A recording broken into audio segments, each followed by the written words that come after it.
get by you. Sorry. Hello, hello.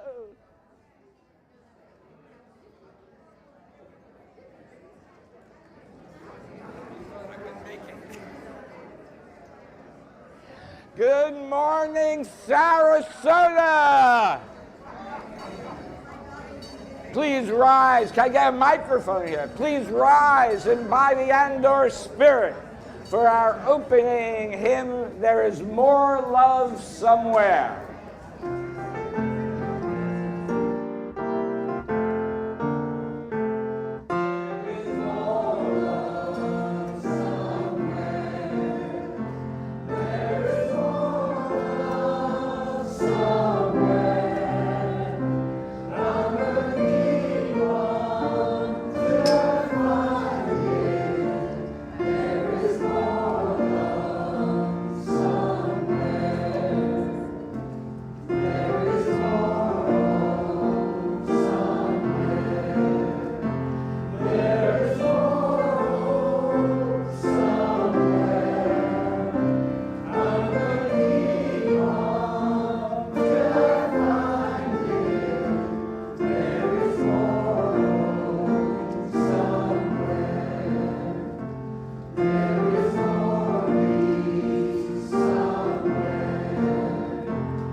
Good morning, everyone. I'm so happy to see you all, including those of you I can't see online. Welcome.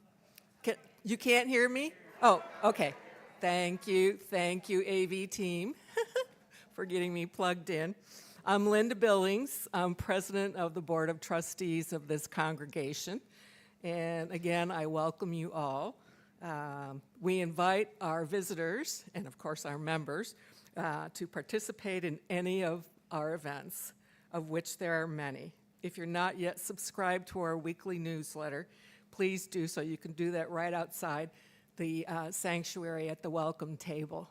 And it's full of all kinds of information about special events coming up. We welcome visitors to find out more about us and Unitarian Universalism by registering on our virtual guest book, which you can find by a link on the homepage of our website at uusrq.org. If you're here in person, there's a sign-up sheet for visitors at the welcome table just outside the sanctuary, and we welcome you all. And thanks to our wonderful volunteers who staff the welcome table every Sunday morning. Thanks. We thrive on volunteers, if you haven't already figured that out. And of course, we invite you to join us for coffee and conversation in the courtyard after service.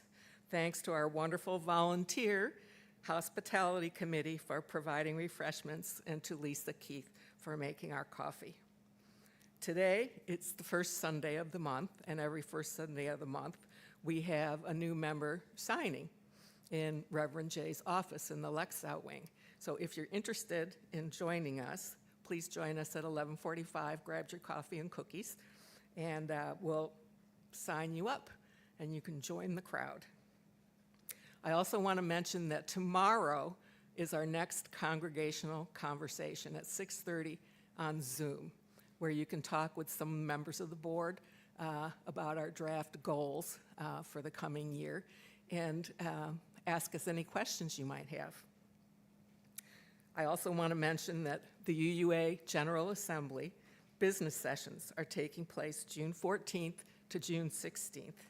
This year, General Assembly will be held entirely online, though you're welcome to attend at a satellite site or community gathering.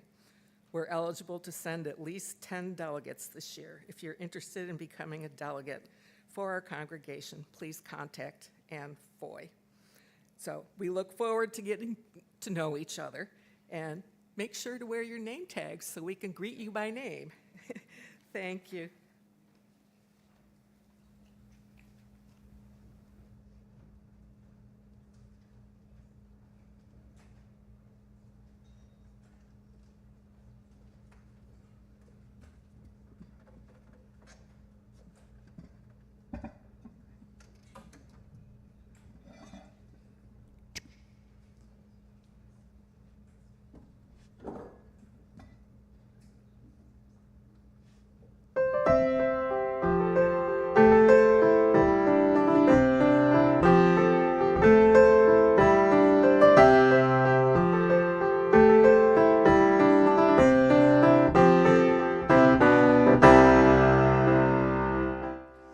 In the beginning,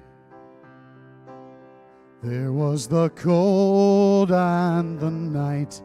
Prophets and angels gave us the fire and the light. Man was triumphant, armed with the faith and the will. Even the darkest ages couldn't kill.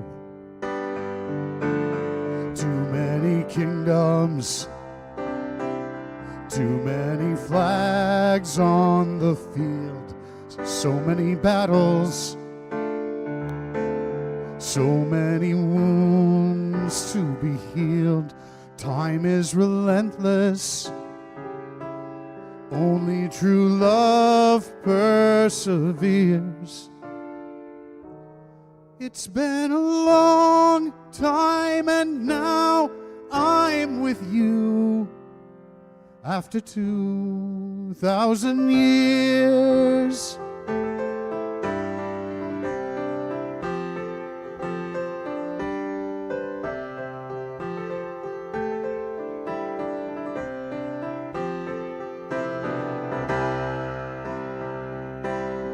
this is our moment.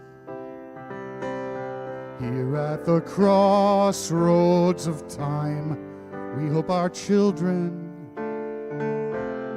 carry our dreams down the line. They are the vintage. What kind of life will they live? Is this a curse or a blessing that we give? Sometimes I wonder, why are we so blind to fate without compassion? There can be no end to hate, no end to sorrow, caused by those same endless fears. Why can't we learn from all we've been through after 2,000 years?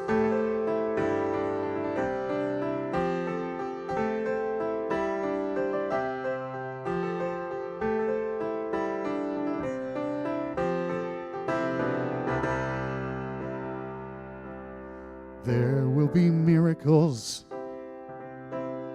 after the last war is won. Science and poetry rule in the new world to come. Prophets and angels gave us the power to see. What an amazing future there will be. And in the evening, after the fire and the light, one thing is certain: oh, nothing's gonna hold back the night. Time is relentless, and as the past disappears, we're on the verge of all things new. We are 2,000 years.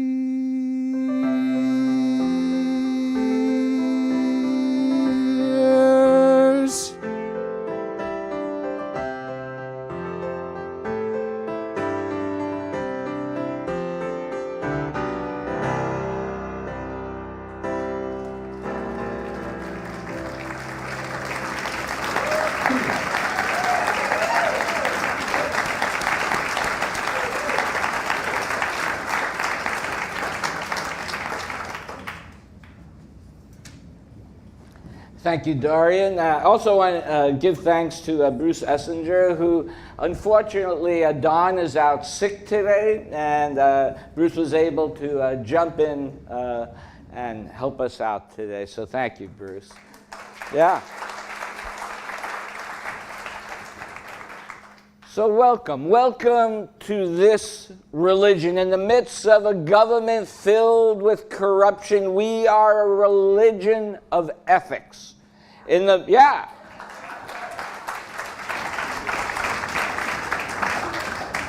midst of a stream of disinformation, we are a religion of truth seekers. In the midst of chaos, we are a religion of calm. In the midst of storms, we are a religion of shelter. In the midst of despair, we are a religion of hope. In the midst of fragmentation, we are a religion of covenant. In the midst of violence, we are a religion of peace. So,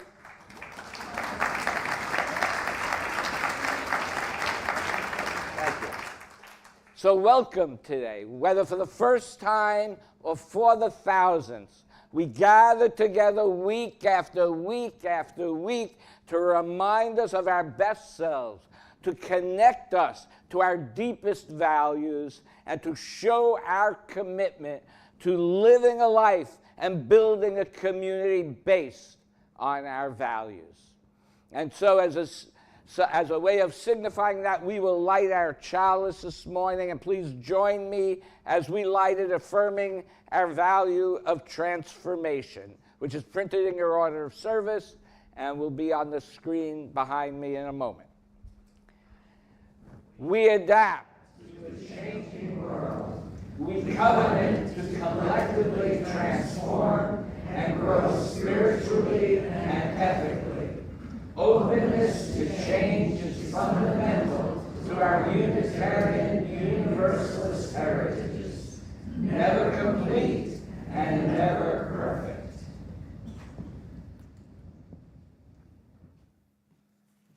Good morning, everyone. Today's story is Draw the Line, illustrated by Catherine Otoshi, with words by Catherine Bonner. Two boys drawing lines with chalk on the ground, intent and focused until bump! The chalk flew up, their bodies smashed together and fell to the ground. Oh, I'm so sorry. No big deal. I'm sorry too. I'm not hurt. Are you? Hey, let's draw our lines to make one with squiggles and squirrels. It will be fun. Yay, they both shouted. So with glee, their lines converged and magic emerged. It became a rope as the boys played and skipped high, happy to be friends, until the rope caught around the boy's legs and waist, and his balance went. Anger fumed and poured out against the raucous glee. Thus started the crack. With malice he tugged, no raucous glee now, only hurt feelings deepened.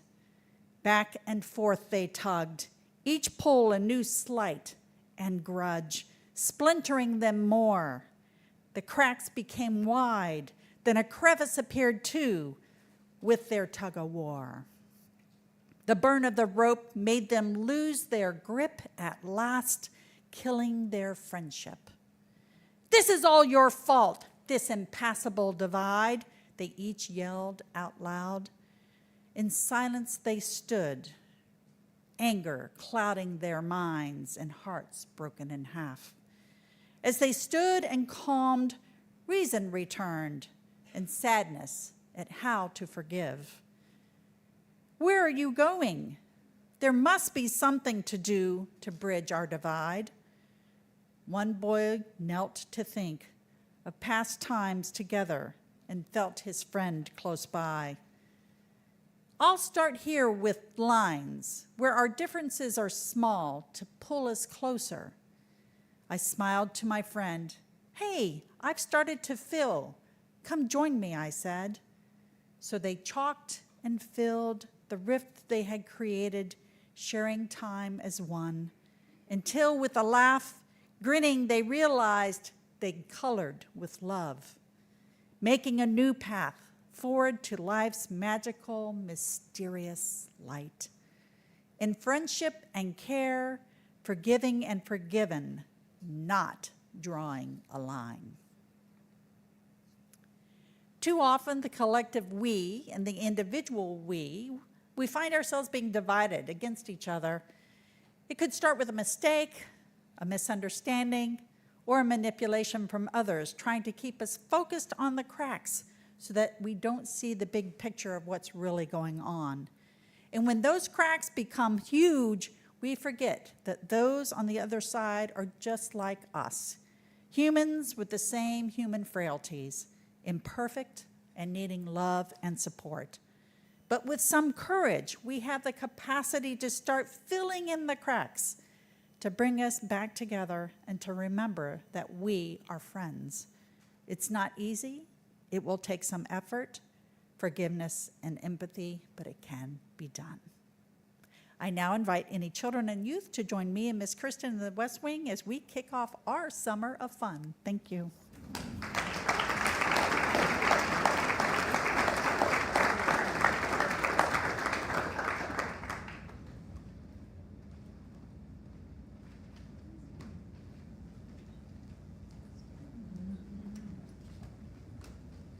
It's me again.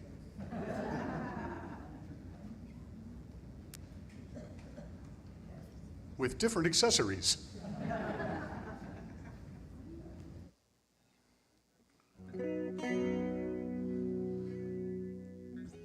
This is a song about the origin of love. You may recognize it from either Plato or Hedwig and the Angry Inch.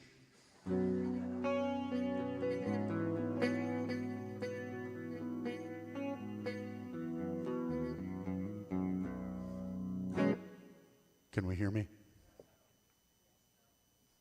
One moment. There we go. Not enough hands. Let's try this again.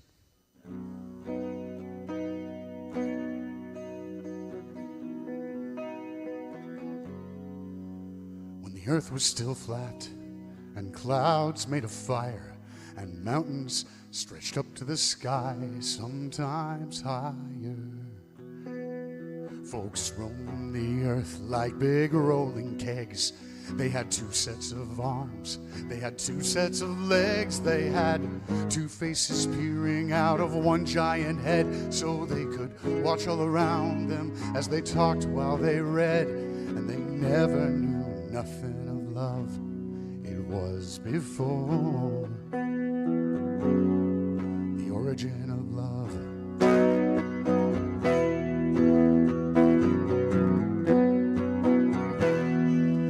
Then there were three sexes then, one that looked like two men glued up back to back, called the children of the sun. And similar in shape and girth were the children of the earth. They looked like two girls rolled up in one. And the children of the moon were like a fork shoved on a spoon, part sun, part earth, part daughter, part son.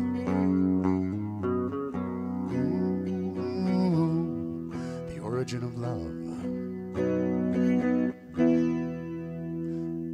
gods grew quite scared of our strength and defiance, and Thor said, I'm gonna kill them all with my hammer, like I killed the giants. But Zeus said, no, you better let me use my lightning like scissors, like I cut the legs off the whales, dinosaurs into lizards. Then he grabbed up some bolts, he let out a laugh, said, I'll split them right down the middle, gonna cut them right up in half.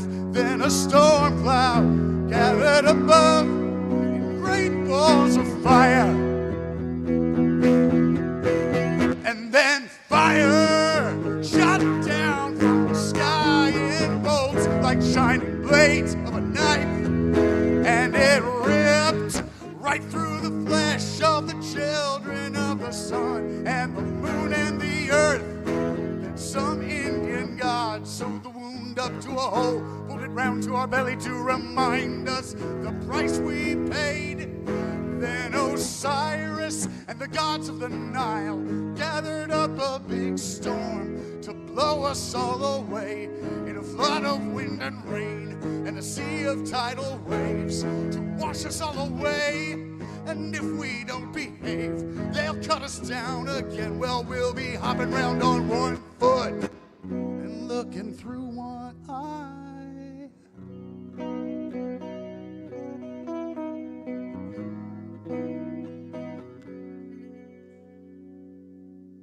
The last time I saw you, we just split in two. You were looking at me, I was looking at you. You had a way so familiar I couldn't recognize, 'cause you had blood on your face, I had blood in my eyes. I could swear by your expression the pain in your soul was the same as the one down in mine. Oh, that's the pain. It cuts a straight line down through the heart. We call it love. We wrap our arms around each other, trying to shove ourselves back together. We were making love, making love. It was a cold, dark evening a long time ago, when by the mighty hand of Jove, it was a sad story how we became lonely two-legged creatures. The story of the origin of love. That's the origin of love. The origin of love, love, love, love, love. The origin of love.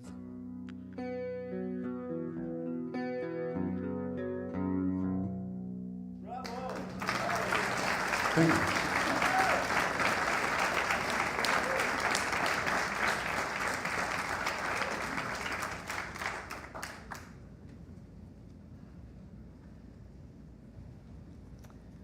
Our centering words today is entitled Gitanjali by Rabindranath Tagore. Where the mind is without fear and the head is held high, where knowledge is free, where the world has not broken up into fragments by narrow domestic walls, where words come out from the depth of truth, where tireless striving stretches its arms towards perfection, where the clear stream of reason has not lost its way into the dreary desert sand of dead habit, where the mind is led forward by thee into ever-widening thought and action, into that heaven of freedom. Let my country awake. As we go into a time of silence, I ask you to contemplate what dead habits you need to get rid of and what you need to do to awake.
John, what are you doing up there?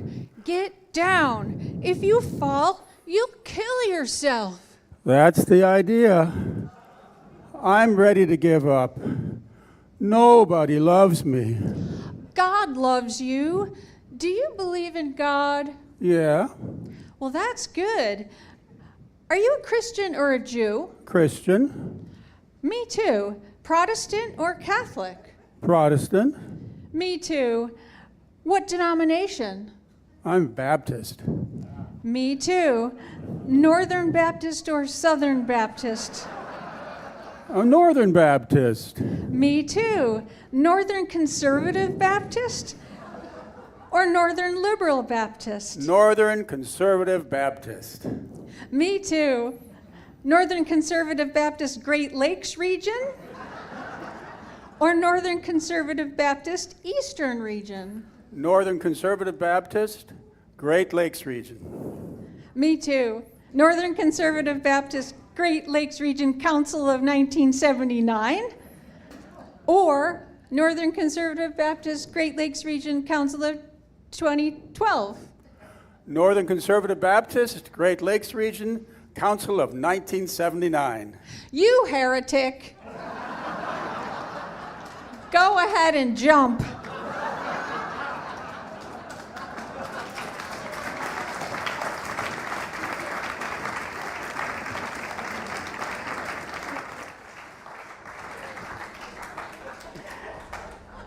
Oh, thank you, Klaus and Amy Klaus for bringing it up, and which actually that was voted the best religious joke ever by somebody. I don't know. It was done by Emo Phillips originally.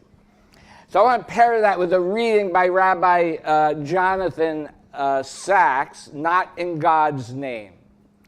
Violence may be possible wherever there is an us and a them, but radical violence emerges only when we see the us as all good and the them as all evil, heralding a war between the children of light and the forces of darkness. That is when altruistic evil is born. There is what I call pathological dualism that sees humanity as itself radically ontologically divided into the unimpeachably good and the irredeemably bad. Pathological dualism does three things. It makes you dehumanize and demonize your enemies.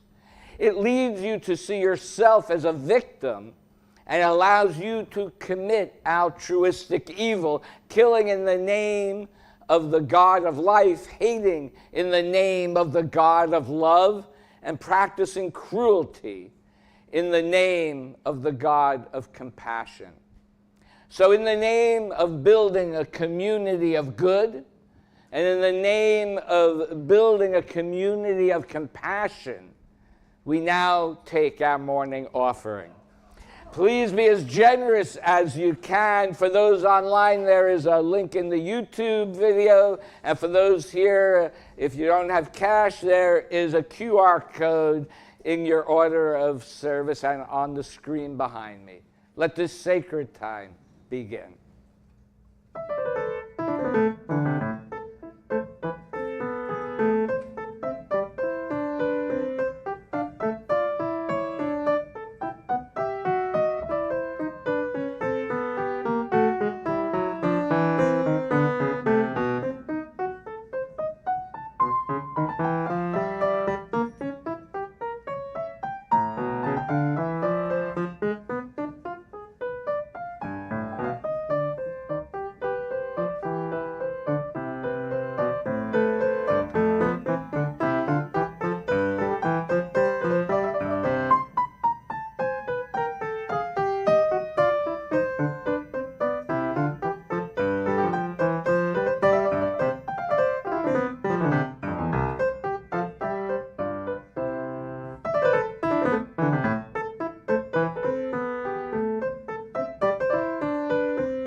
Our next reading is by Steven Pinker from his book, The Better Angels of Our Nature. Ideology is a shared belief system, usually involving a vision of utopia that justifies unlimited violence in the pursuit of unlimited good. Individual people have no shortage of selfish motives for violence, but the really big body counts in history pile up when large number of people carry out a motive that transcends any one of them, an ideology. An ideology can be dangerous for several reasons. The infinite good it promises prevents true believers from cutting a deal. It allows any number of eggs to be broken to make that utopian omelet. And it renders opponents of the ideology infinitely evil and hence deserving of infinite punishment. I will say one thing that is not punishment but a joy is the music we are hearing today from Dorian Bird. So one more time, Boyd, sorry, one more time.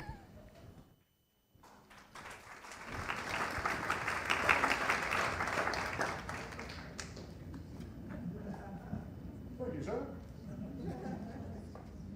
Have to allow for some travel time there. I've done the thing where I left my guitar pick back there. Mic's off, mic's off. But in the live stream, it's not. So let's try this. Okay. 1, 2. Now I hear me. And do we hear this? All right. Doug, this is in your capable hands now.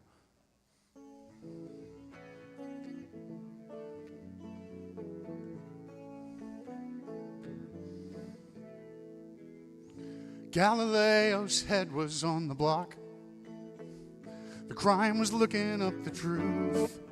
And as the bombshells of my daily fears explode, I try to trace them to my youth. Then you had to bring up reincarnation over a couple of beers the other night. And now I'm serving time for mistakes made by another in another lifetime. How long till my soul gets it right? Can any human being ever reach that kind of light?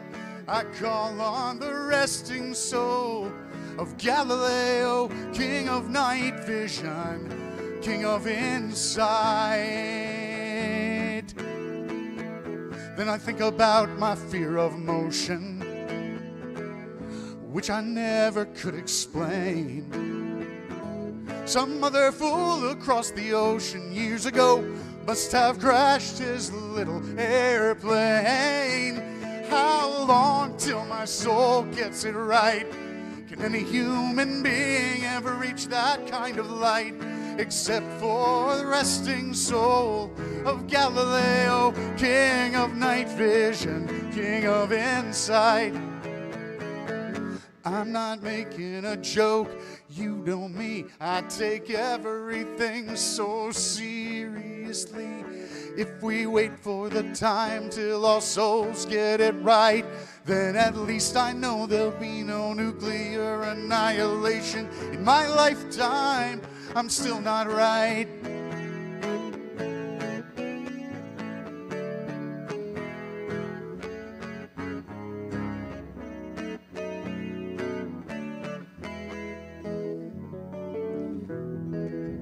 I offer thanks to those before me. That's all I've got to say. 'Cause maybe you squandered big bucks in your lifetime. Well, now I have to pay. Then again, it feels like some sort of inspiration to let the next life off the hook. Well, she'll say, look what I had to overcome from my last life. I think I'll write a book. How long till my soul gets it right? Has any human being ever reached that highest light? Except for Galileo, God rest his soul. King of night vision, king of insight. How long, how long, how long?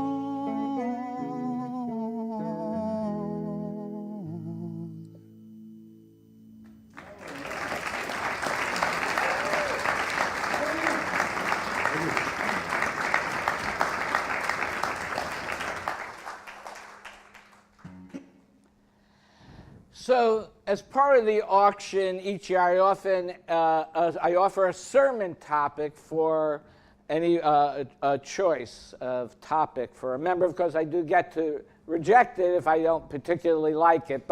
And you know, some years I get ones that are more lighthearted, like, you know, why can't Star Wars fans get along with Star Trek fans? And although that got very deep, really. But today, I was asked to explore a more serious topic, which I really, really loved and dug into, is the link between religion and violence. And I admit, when I went in with an assumption that religion has caused more wars than anything else in human history. And it's an easy assumption. You know, because they did teach history when I was in high school. And they taught the Crusades, and also Hebrew school, because we always often talked about the Crusades and the Inquisition, but even more recently, suicide bombers claiming divine appeal. And you know, I just want to spend a little time this morning investigating that assumption seriously, to explore what is actually true. And of course, it turns out the answer is, of course, more ambiguous than I originally thought.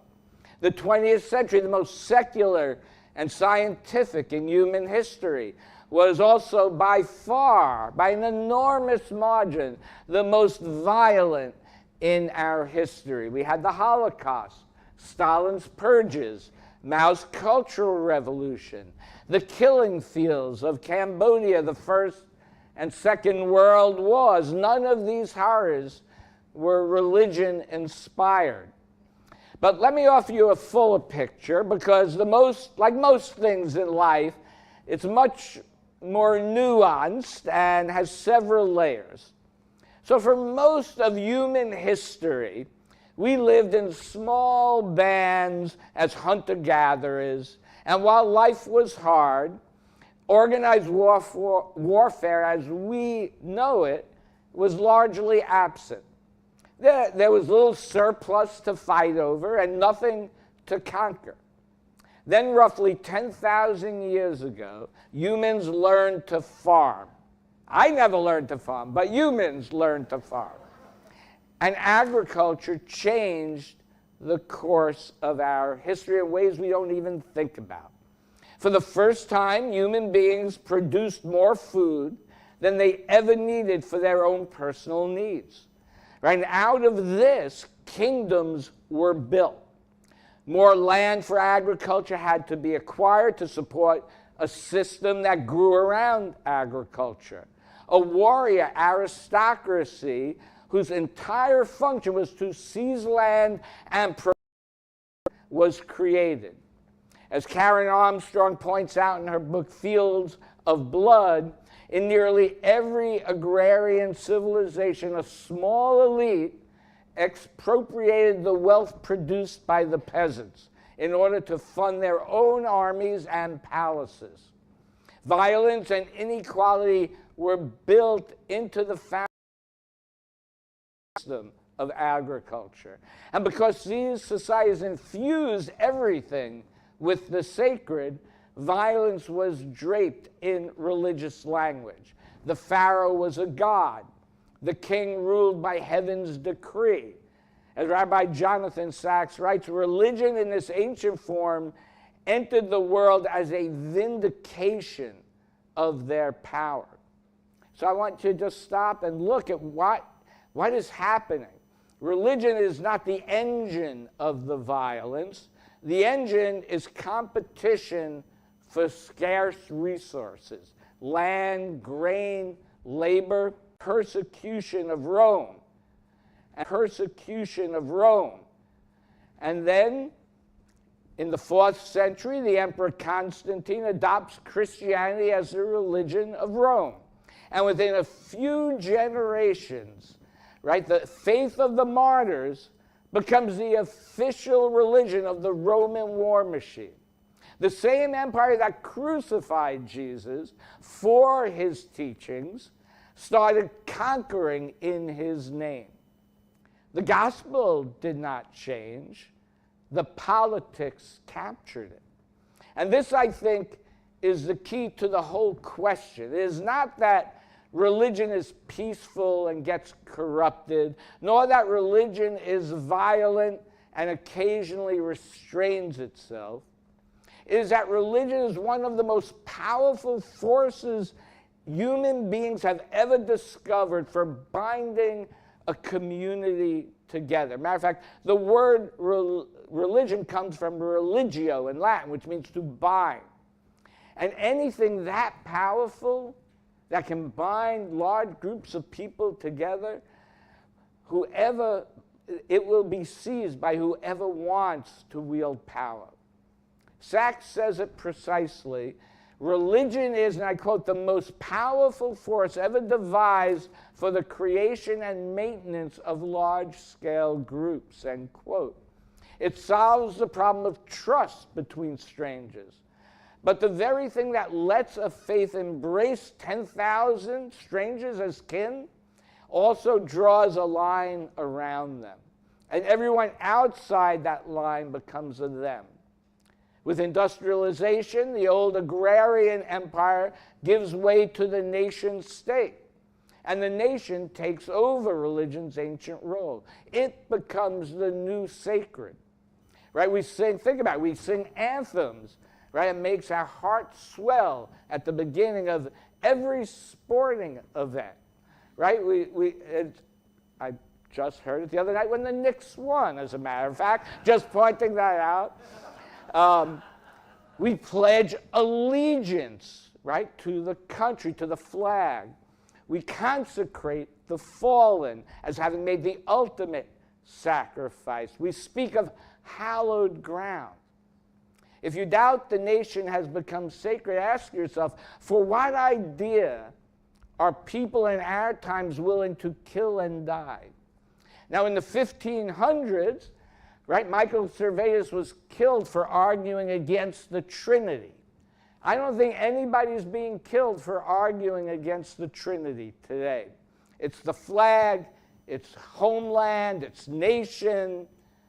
And here the two forces of old religion and new nationalism fuse into the most dangerous collection of all. Think of the pattern that recurs again and again in history.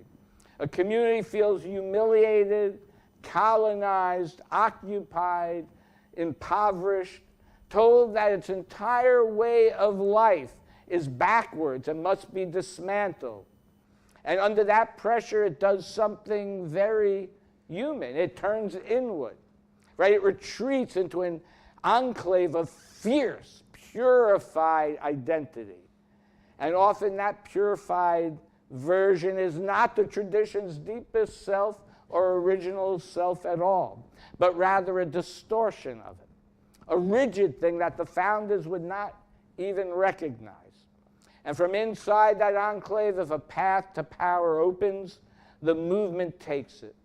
And if every path to power is blocked, if it is suppressed, imprisoned, tortured, it turns to violence. The sociology is remarkably consistent over time, right? Suppression breeds radicalization.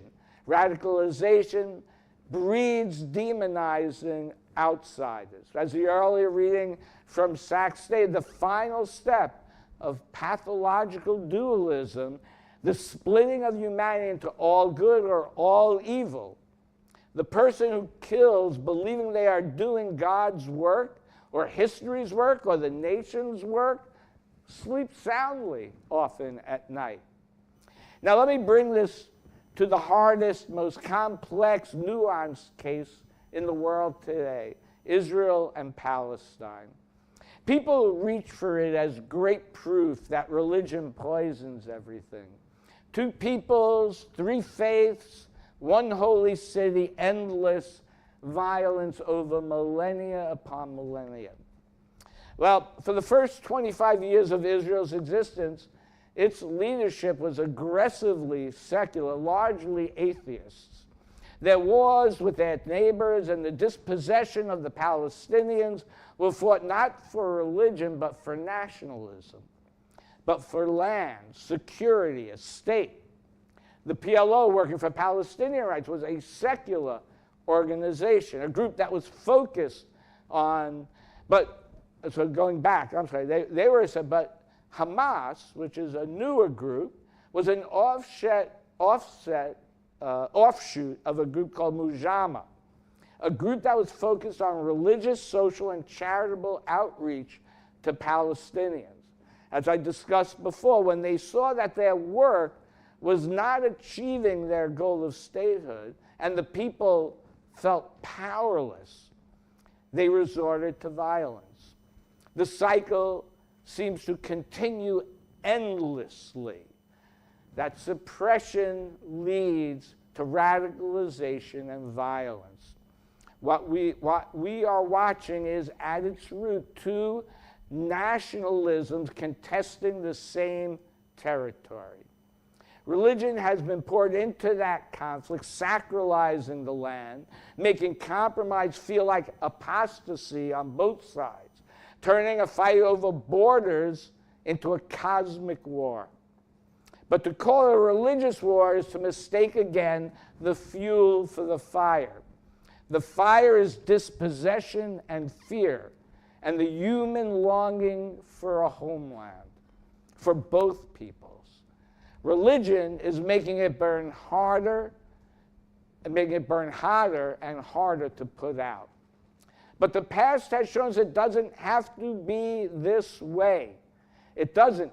We can change our course. For 1,000 years after the destruction of the Second Temple in Jerusalem in 70 CE, the rabbis so thoroughly reinterpreted the Jewish tradition that Jews refrained from political violence altogether. The same scripture that can fuel a war can also be a scripture that counsels peace for millennia. Right? So the text does not decide. The religion does not decide. We, as human beings, decide. So where does this leave us? Is the problem religion, or is it power dressed up in religious clothing? My honest reading is it is both, braided together so tightly that you cannot always pull them apart. Power reaches for the sacred because the sacred is the strongest glue we have. And religion, for its part, is endlessly vulnerable to being used this way. Because the same fervor that can move a person to wash a leper's wounds can move them to kill someone they consider an enemy. The capacity for transcendence and the capacity for atrocity flow from the same spring.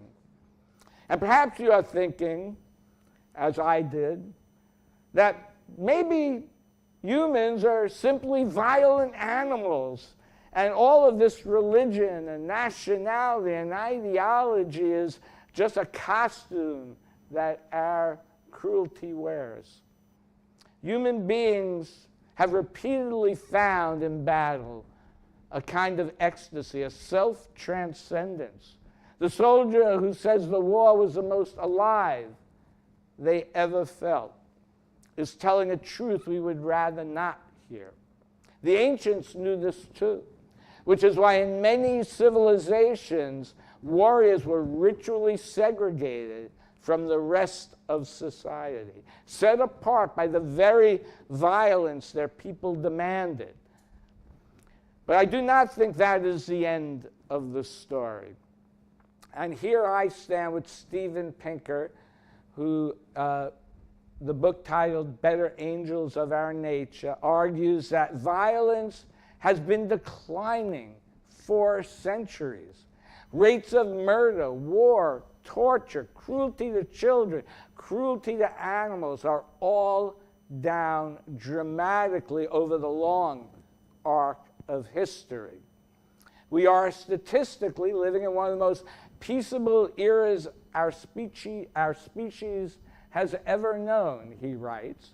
And I think there is a sort of recency bias with all because we know of current wars. The better angels that Pinker names are self-control, empathy, reason, a sense of fairness, have been slowly, albeit unevenly, gaining ground over the course of history. And as the earlier reading by Pinker stated, ideology is a shared belief system, usually involving a vision of utopia that justified unlimited violence in pursuit of unlimited good. The promise of an infinite good, a perfect society, a purified nation, a kingdom of heaven on earth. We've heard these phrases all along, is precisely what licenses infinite violence to achieve it. And that convergence can be the beginning of hope.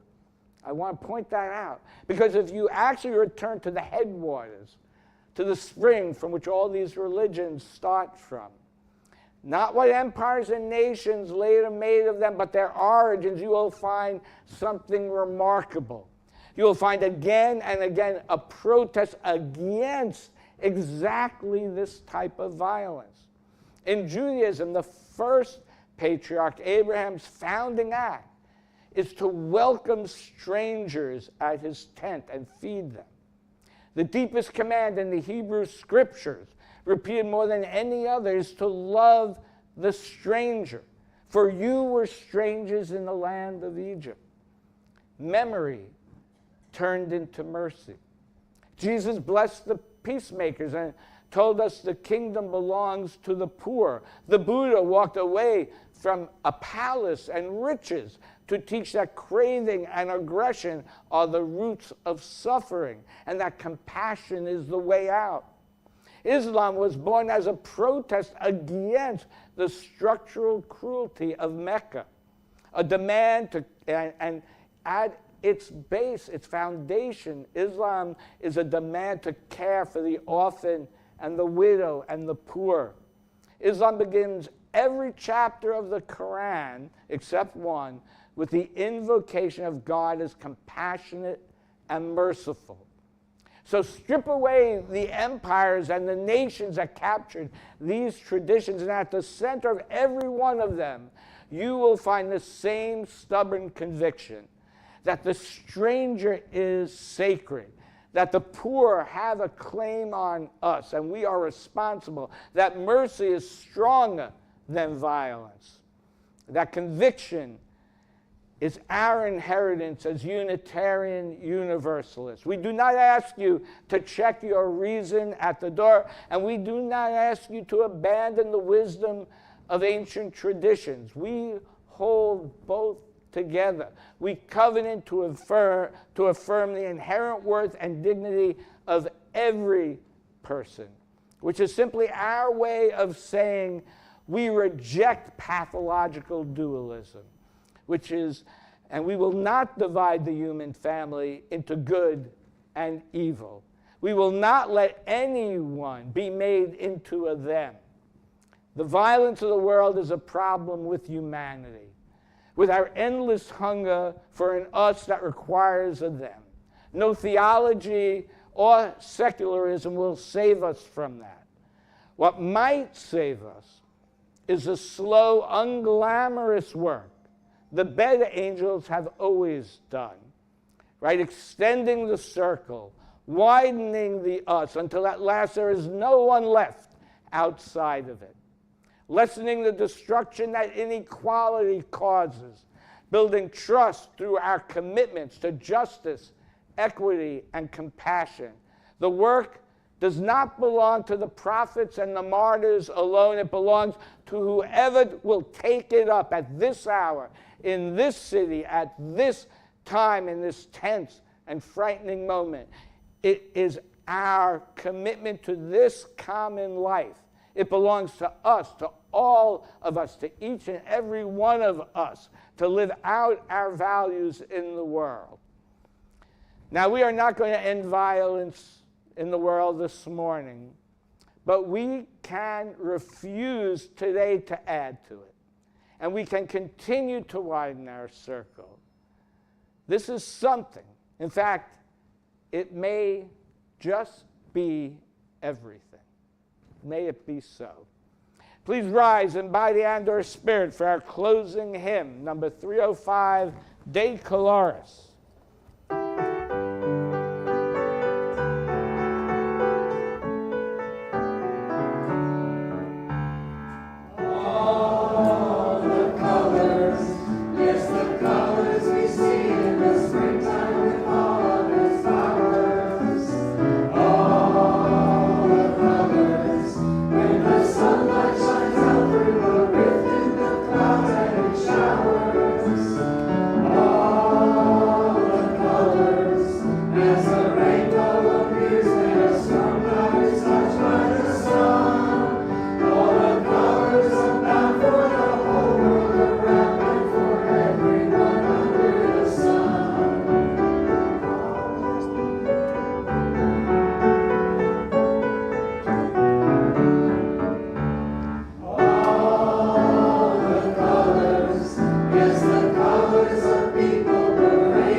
Closing words from Rabbi Jonathan Sachs. No soul was ever saved by hate, no truth was ever proved by violence, and no redemption was ever brought by a holy war. Please join me now in extinguishing the chalice.